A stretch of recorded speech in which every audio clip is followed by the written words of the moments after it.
오늘 주시는 하나님의 말씀은 요한복음 2장 1절에서 2절까지 말씀 보겠습니다. 요한복음 2장 1절에서 2절입니다. 사흘째 되던 날 갈릴리 가나에 혼례가 있어 예수의 어머니도 거기 계시고 예수와 그 제자들도 혼례의 청함을 받았더니. 아멘. 우리 사랑하는 갈릴리 식구 여러분, 지난 한 주간도 주님의 은혜와 사랑과 평화 가운데 모두 건강하고 기쁘게 지내셨는지요? 오늘 우리가 대강절 세 번째 주일을 맞이합니다. 이 땅에 다시 오시는 우리 아기 예수님의 평화와 그리고 은혜가 이 어려운 시기를 믿음으로 견디면서 하루하루 열심히 살아가고 있는 우리 모든 갈릴리 식구들의 삶 속에 늘 충만하게 넘치게 되기를 다시 한번 간절히 기도합니다. 오늘은 우리가 요한복음 2장에 나오는 갈릴리 가나에서 있었던 잔치의 이야기를 함께 나누려고 합니다. 이 이야기를 제대로 이해하기 위해서는 우리가 요한복음을 기록한 요한 공동체가 어떠한 공동체였는가 하는 것을 먼저 염두에 두어야 합니다. 제가 이것에 대해서는 요한복음을 처음 다룰 때에 첫 시간에 여러분과 함께 생각해 본 적이 있었습니다. 우리의 기억을 잠시 더듬어서 다시 한번 간략하게 생각해 보도록 하겠습니다. 처음에 유대교회는 예수님을 그리스도로 고백하고 있었던 유대교 내에 특별한 사람들이 있었습니다. 이들은 유대교의 완성이 예수님을 통해서 이루어진다라고 믿었던 그러한 사람들이었습니다. 처음에는 이들의 숫자가 유대교 내에서 아주 극소수였습니다. 그런데 이들의 숫자가 시간이 지나면 지날수록 점점 불어나기 시작했습니다. 그러자 유대 당국이 이것을 보고 어떤 조치를 취하게 됩니다. 즉, 더 이상 유대교 내에서 예수님을 메시아로 그리스도로 고백하는 것을 금지시켰고, 그리고 만약에 이것을 어기는 사람들이 나올 경우에는 그 사람을 유대교에서 추방한다는 그러한 조치였습니다. 그런데 그러한 조치에 순응을 하지 않고 거기에 당당히 맞서서 그것을 돌파해 나가려고 했던 사람들이 나오기 시작했는데, 그들이 그래서 유대교에서 나와서 새롭게 공동체를 형성하기 시작했는데, 그 형성된 공동체가 바로 요한 공동체였습니다. 그들은 유대교에서 나와서 스스로의 정체성을 다시 한번 새롭게 확립할 필요가 있었는데, 그래서 그들이 바로 역사 속에서 주이시 크리스찬이라고 하는 그런 정체성을 서서히 갖기 시작합니다. 드디어 역사 속에서 유대교와는 다른 성격을 달리하는 기독교인들의 모습이 드디어 서서히 드러나기 시작한 것이었습니다. 그렇다면 유대교에서 나와서 이처럼 자신들만의 독특한 공동체를 형성했던 그런 요한 공동체의 식구들은 초기 유대교에 대해서 그들은 이제 새롭게 기독교라고 하는 공동체를 형성하기 시작했는데, 자기들이 나왔던 그 유대교에 대해서 어떤 마음을 가지고 있었을까요? 그렇죠. 자신들을 미워하고, 그리고 박해하고, 그리고 자신들의 뿌리였던 유대교로부터 자신들을 추방했으니까 처음에 기독교인들은 그 유대교에 대해서, 그 유대교인들에 대해서 상당히 부정적인 마음을 가질 수밖에 없었을 것입니다. 이제 오늘부터 우리가 살펴볼 요한복음 2장의 가나의 혼인잔치 이야기와, 그리고 그 다음에 이어지는 성전을 깨끗하게 하신 그런 이야기와, 그리고 요한복음 3장에 연이어서 나오는 니고데모의 이야기는 지금 제가 여러분들에게 말씀드린 그런 요한복음이 가지고 있는 독특한 삶의 정황을 제대로 이해하고 있어야지만 이 이야기들의 핵심을 우리가 제대로 파악할 수 있게 됩니다. 즉, 이 세 이야기는 가나의 혼인잔치 이야기와 성전을 정결케 하는 이야기와 그리고 니고데모의 이야기는 초기 기독교인들이 그 당시 유대교를 어떻게 바라보고 있었는지 그리고 자기들을 어떻게 바라보고 있었는지를 우리들에게 분명하게 보여주고 있는 이야기라고 할 수가 있겠습니다. 그렇기 때문에 이 세 이야기는 각기 다른 이야기인 것처럼 보이지만 그러나 실제로는 동일한 주제를 지니고 있는 이야기라고 할 수가 있을 것입니다. 그 동일한 주제가 무엇인지 이제부터 계속해서 그 이야기들을 하나하나 살펴보도록 하겠습니다. 오늘은 첫 번째로 가나의 혼인잔치 이야기입니다. 사흘째 되던 날 갈릴리 가나에 혼인잔치가 있었습니다. 사흘째라고 하는 단어가 처음으로 나오기 시작하는데 예수님의 부활을 우리는 그것을 통해서 영적으로 깨닫기 시작할 수 있는데 예수님의 부활을 연상시키는 그런 사흘째라고 하는 단어를 통해서 우리는 이 이야기 안에서 아주 놀랍고 새롭고 아주 신비한 그러한 일이 벌어질 것을 우리가 쉽게 예상할 수 있습니다. 갈릴리 가나는 나사렛에서 동쪽으로 북동쪽으로 약 8km 정도 떨어진 아주 조그만 그리고 아주 정겨운 그러한 농촌 마을이었습니다. 예수님과 제자들이 그 혼인잔치에 초대된 것을 볼 수가 있습니다. 누구의 결혼인지 본문이 밝히고 있지 않아서 잘 모르지만 가나는 작은 마을이었기에 그 결혼은 그 집안을 넘어서서 그 마을 전체의 큰 기쁨의 잔치였을 것입니다. 지금도 마찬가지지만 결혼이라고 하는 것은 그 당시 농경사회에서 가장 경사스러운 그러한 일 중에 하나였습니다. 대개 결혼잔치는 유대인의 전통에 의해서 한 7일 정도 그 정도 지속되었다고 합니다. 춤과 노래와 그리고 정성껏 준비한 음식과 그리고 포도주를 나누고 마시면서 그들은 혼인잔치를 아주 기쁘게 즐겼던 것이었습니다. 물론 여기서 그들이 차려놓은 어떤 풍성한 음식은 지금 우리식의 그런 풍성한 음식과는 성격을 달리 할 것입니다. 왜냐하면 그 당시 일반 사람들 그들은 주로 거의 다 농부들이었는데 그들이 먹는 음식은 상당히 빈약했기 때문에 그러합니다. 곡물과 야채와 과일과 그리고 약간의 생선 정도가 그들이 일상에서 먹을 수 있었던 그런 음식들이었습니다. 그러나 비록 열악한 삶의 환경 속에서 살아갔지만 이 결혼잔치만큼은 그래도 정성스러운 그런 행사가 아닐 수 없었습니다. 이 혼인 기간만큼은 그래서 그들이 할 수 있는 최선의 정성을 통해서 가능한 한 풍성하게 기쁘게 음식을 준비해 놓고 일상의 가난의 시름을 잠시라도 잊으면서 온 동네 사람들과 함께 기쁨의 잔치를 그들은 벌였던 것이었습니다. 혼인잔치가 얼마나 지났을까요? 잔치가 한창 벌어지고 있었을 때에 전혀 예상하지 못하는 뜻밖의 일이 문제가 생기게 되었습니다. 바로 잔치 한중간에 포도주가 떨어진 것이었습니다. 혼인잔치에서 가장 중요한 것 중에 하나가 바로 포도주입니다. 이 포도주가 떨어지게 되면 잔치가 지속될 수가 없습니다. 다른 음식이라면 모를까 이 포도주는 가장 중요한 음식이었는데 왜냐하면 이 포도주를 통해서 그들의 잔치가 더욱더 풍성하게 흥을 돋을 수 있었기 때문에 그러합니다.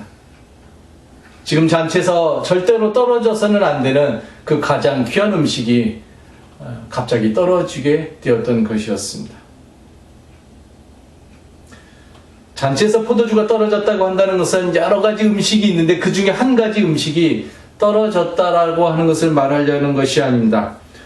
포도주의 떨어짐을 우리는 또 다른 차원에서 생각해 봐야 합니다.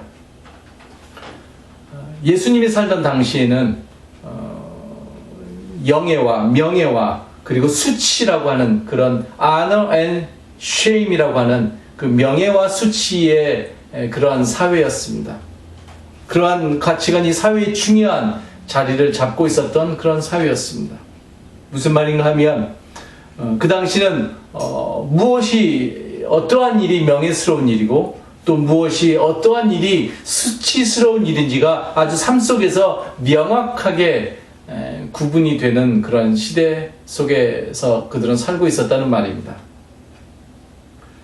그렇다면 지금 혼인잔치에서 사람을 초대해놓고 이웃을 초대해놓고 포도주가 떨어졌다라고 한다는 것은 단순하게 한 가지 음식이 떨어졌다라고 하는 그런 것을 말하는 것이 아니라 초대한 그 사람들은 상당히 수치스럽게 하는 그러한 일이 벌어졌다라는 것을 의미하는 것입니다.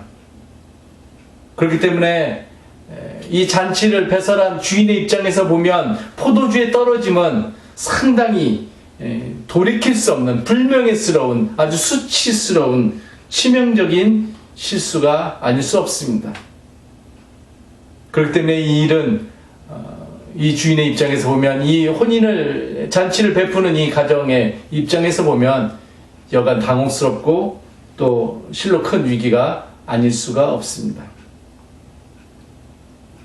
그럼에도 불구하고 이 이야기는 그리고 이 이야기에서 포도주가 떨어진 이러한 이 위기는 제가 볼 때는 아주 표면적인 그런 위기에 불과하다라고 생각을 합니다. 겉에서 볼 때는 아주 큰 위기인 것처럼 보이지만 그러나 이 이야기가 진정으로 이 이야기가 진짜로 말하고자 하는 것에 비추어 봤을 때에 이것보다 더 본질적인 이 이야기는 그려내고 있는 것입니다. 그런데 이 본질적인 위기, 더 중요한 위기는 겉에서 보면, 이 본문을 겉에서 보면 잘 보이지 않고 말씀에 깊이 들어가야지만 보이는 그러한 문제라는 사실입니다.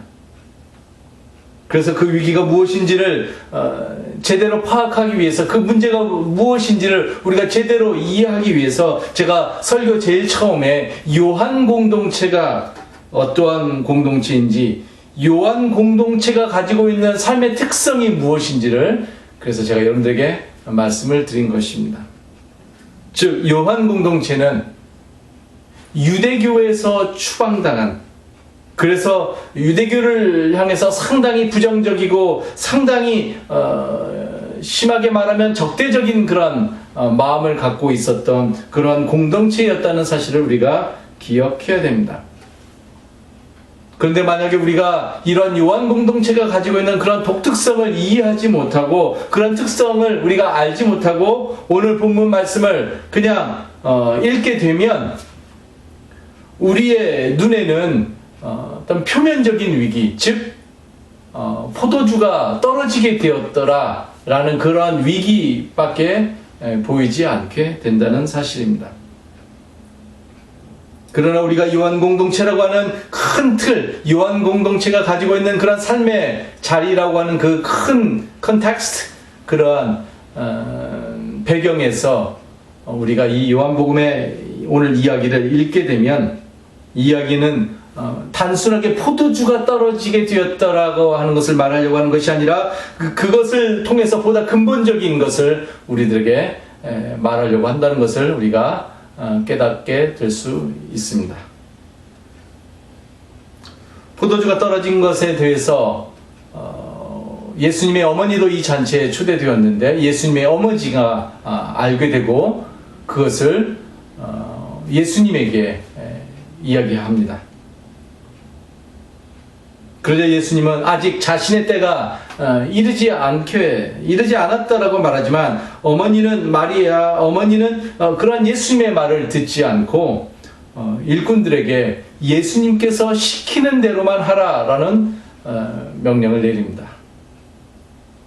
그러자 예수님께서 그 잔치 일꾼들에게 항아리에 물을 채우라라고 말씀을 합니다. 여러분, 이 이야기에서 가장 이상한 부분, 가장 unusual한 부분이 바로 이 부분입니다. 물 항아리에 물을 채우라라고 하는 이 말씀입니다. 이 항아리가 어떠한 항아리인가 하면 유대인들의 정결 예법을 위해서 있는 항아리였는데 물 두세 통이 들어가는 돌로 만든 아주 큰 그러한 항아리였다고 합니다. 그 항아리가 그 집에 한 6개 정도 있는 것을 보게 됩니다. 이 항아리라고 하는 이 항아리는 말 그대로 유대인의 정결 예식을 위해서 사용된 항아리인데, 한마디로 말하면 유대인의 정신을 상징한다고 할 수가 있겠습니다. 유대교의 가장 큰 특징 중에 한 가지가 바로 정결법, 정결 예식인 것을 우리가 잘 알고 있습니다. 그들은 삶에서 무엇이 깨끗한지, 어떻게 해야 깨끗한지, 또 무엇이 부정한지, 무엇을 하면 부정하게 되는지 하는 것을 명확하게 나누고 그것을 철저하게 지킨 그러한 사람들이었습니다. 제가 이 정결법에 대해서는 설교를 통해서 또 여러 기회를 통해서 여러분들에게 많이 이야기를 했기 때문에 여러분들은 이 정결법이 가지고 있는 어떤 패단이 무엇인지를 너무나 잘 아리라 생각합니다. 한마디로 정결법은 사람을 나눕니다. 사람을 나누고 그 나눔을 통해서 한쪽은 소위 말해서 깨끗하다라고 생각했던 사람들은 그렇지 못한 사람을 죄인이라고 부르기 시작했고, 그리고 그들을 종교의 이름으로 철저하게 지배할 수 있었다는 말입니다. 지배의 수단으로서 정결법이 본래의 목적을 벗어나서 타락했던 것이었습니다. 그런데 예수님은 지금 이 돌 항아리에 물을 채우라라고 말씀을 하고 있습니다. 여러분들, 원래는 예수님이 무엇이라고 말씀을 하셔야 맞습니까? 그렇죠. 물 항아리가 아니라 원래 포도주가 담겨져 있었던, 원래 처음부터 포도주가 담겨 있었던 그 포도주 포도주 틀에 물을 채우라고 말씀을 하셔야 맞습니다. 그런데 예수님은 포도주 통이 아니라 물 항아리에 물을 채우라라고 말씀하셨습니다. 이것은 명백히 예수님의 의도가 담긴 말씀으로서, 한마디로 예수님께서는 유대교가 가지고 있었던, 그 당시 유대교가 가지고 있었던 어떤 정결법이라고 하는 그러한 체제, 그러한 정신세계를 예수님께서는 비판하시고 그리고 부정하셨던 것을 보게 됩니다. 정결법에 의해서 사람을 가르고 다른 사람을 지배하고 다른 사람을 죄인 취급하는 그러한 삶의 모습과 삶의 체제, 일체 모든 것들을 예수님은 철저하게 비판하셨고, 그것이 하나님의 뜻과 너무나 동떨어진 것을 분명하게 말씀하셨습니다. 예수님은 그것을 상징적으로 보여주시기 위해서 물 항아리에 물을 채우라고 그렇게 말씀하셨고, 그리고 그것을 포도주로 변화시키는 그러한 생명의 역사를 예수님은 이루어내셨던 것이었습니다. 성경에서 포도주는 어떤 구원의 기쁨 혹은 구원의 풍성함을 상징한다고 할 수가 있겠습니다. 더 이상 삶에서 물이 사람을 나누고 사람을 지배하고 사람을 죄인 취급하는 그런 일로 쓰여서는 안 되고, 포도주처럼 우리에게 구원을 가져다 주고 우리에게 기쁨을 주고 다른 사람을 살리고, 그래서 삶에서 풍성함이 넘치는, 기쁨의 풍성함이 넘치는 그러한 것으로 쓰여야 함을 예수님은 상징적으로 보여주시는 것이었습니다.